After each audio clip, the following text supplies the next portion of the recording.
Friends, బాగున్నారా మీరు? నమస్తే.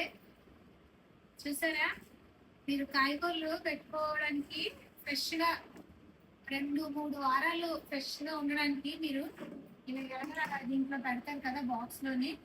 ఈ బాక్స్లో పెట్టే ముందు వేస్ట్ బనీన్లు పిల్లలవి కానీ మన భర్తలు కానీ ఉంటాయి కదా, వేస్ట్ బనీన్లు తీసుకొని ఇలాగ మీరు దీన్ని కవర్ చేసేయండి.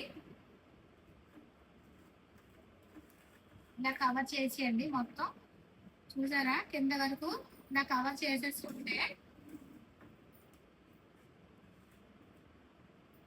ఇలా గట్టిగా ఉన్నవి కాయగూరలన్నీ మీరు కవర్లో పెట్టేసి చక్కగా దీంట్లో మీరు పెట్టుకుంటే 3 వారాల వరకు మీకు ఫ్రెష్గా ఉంటాయి.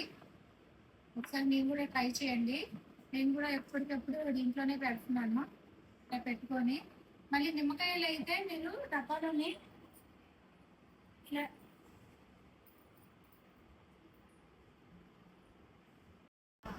నిమ్మకాయలు ఇలా పచ్చిమిరకాయలు అన్నీ ఇలాంటి డబ్బాలు ఉంటాయి కదా, ఐస్ క్రీమ్ డబ్బాలు మన దగ్గర వేస్ట్వి, దాంట్లో స్టోర్ చేసుకొని ఉంచుకోవచ్చు.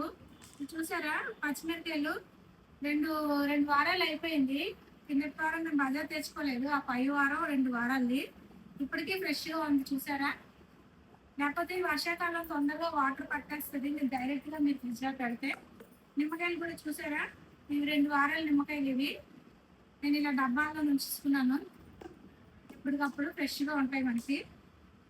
ఇలా కరివేపాకు కింద పేపర్ పెట్టియండి. పెట్టిన తర్వాత కరివేపాకు ఇలాగ పేపర్తో చుట్టి పెట్టుకున్న పర్లేదు, ఇలా ఓపెన్ చేసుకుని పెట్టుకున్న పర్లేదు, ఫ్రెష్గా ఉంటాయి.